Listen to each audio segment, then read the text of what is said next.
Hello दोस्तों, आपको हमने कल बताया था कि यूक्रेन ने रशिया के 40 फाइटर प्लेन तबाह कर दिए, बर्बाद कर दिए अपने बहुत सस्ते ड्रोन हथियारों से या ड्रोन से। और ये रशिया के अंदर लगभग 2-2.5 किलोमीटर तक अंदर के एयरपोर्ट पर स्ट्रेटेजिक लोकेशंस पर हमले किए गए। साथ ही हमने बताया था आपको इसके बाद रशिया ने तुरंत इन्फॉर्म किया यूएस को एंड बाकी देशों को कि अब ये आप दूर रहें इससे, और इसका एक डिसिसिव यानी बहुत बड़ा इसका इंतकाम हम लेंगे।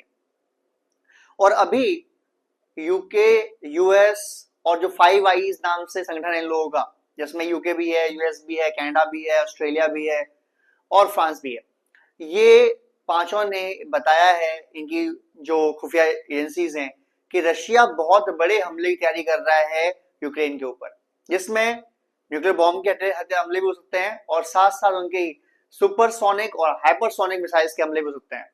और अभी न्यूज आई है कि रशिया ने अपनी जो किंजल मिसाइल है, जो हाइपरसोनिक मिसाइल है, इसका हमला कर दिया है कीव और खार्किव के अंदर।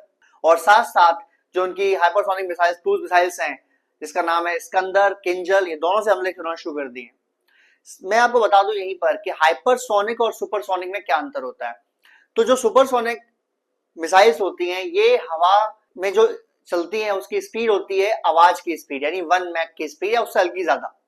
लेकिन जो हाइपरसोनिक मिसाइल होती है उसकी स्पीड होती है आवाज यानी ध्वनि की गति से 5 गुना कम से कम ज्यादा होनी चाहिए, यानी 5 मैक एटलीस्ट।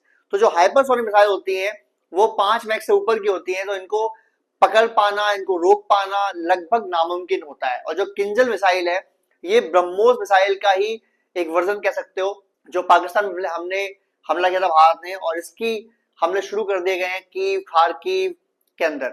और जो कॉमेडियन मिस्टर प्रेसिडेंट है यूक्रेन का, जेलेंस्की, वो छुपा हुआ है इस टाइम लवीव के अंदर, एक शहर है जो पोलैंड की तरफ पड़ता है, वहां पर छुपा हुआ है।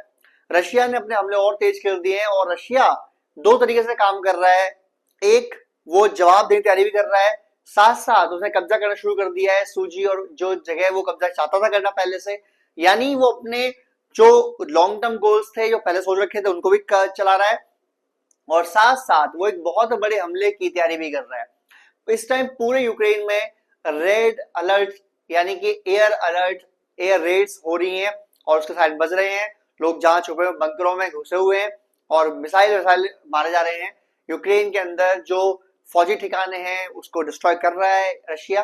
और साथ साथ जो मुझे लगता है अगले 24 टू 48 आवर्स बहुत मुश्किल हैं इस दुनिया के लिए, वर्ल्ड वॉर 3 की स्टार्टिंग हो सकती है अगर रशिया ने हमले और तेज कर दिए। साथ साथ ब्रिटेन के जो रक्षा मंत्री उन्होंने कह ही दिया है कि आप तैयारी कर लीजिए, अब डायरेक्ट लड़ाई का समय आ गया है।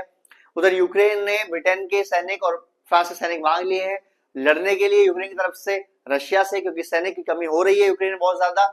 रशिया में रशिया के सैनिक लड़ ही रहे हैं, साथ साथ चाइना, दक्षिण कोरिया के सैनिक भी साथ में लड़ रहे हैं। तो अगर इस तरीके से काम चल रहा है तो यूक्रेन को भी जरूरत है सपोर्ट करने की, लेकिन अगर फ्रांस और ब्रिटेन के सैनिक वहां जाते हैं यानी बूट्स ऑन ग्राउंड होते हैं, तो उसके बाद ये वर्ल्ड वॉर 3 की स्टार्टिंग मानी जाएगी। और हो सकता है रशिया इस हमले के बदले, क्योंकि इस हमले को जब अंजाम दिया गया तो यूएस और बाकी सारे लोग बैठ के देख रहे थे हमला को, जब हमला किया गया है तो जो यूक्रेन के राष्ट्रपति जेलेंस्की, उसने यूएस के राष्ट्रपति ट्रंप को बताया इसके बारे में, हम हमला करना चाहते हैं, और बिना उनकी मंजूरी के हमला नहीं हुआ है। इसका मतलब एक तरह तो वो फंसा रहे हैं रशिया को, माइंड गेम्स की बातचीत करेंगे, फलाना करेंगे, हम लड़ाई रोकेंगे और एटसेट्रा एटसेट्रा। दूसरी तरफ वो हमला करवा रहे हैं रशिया के ऊपर मिसाइल से नहीं बल्कि ड्रोन से, और ड्रोन जो कुछ डॉलर्स के आते हैं, कुछ हजार डॉलर के आते हैं, उसने कई हजार करोड़ के जो फाइटर प्लेन्स उनको नुकसान पहुंचा दिया है। तो क्या ये फ्यूचर में वॉर जो है वो ड्रोन्स का भी होगा?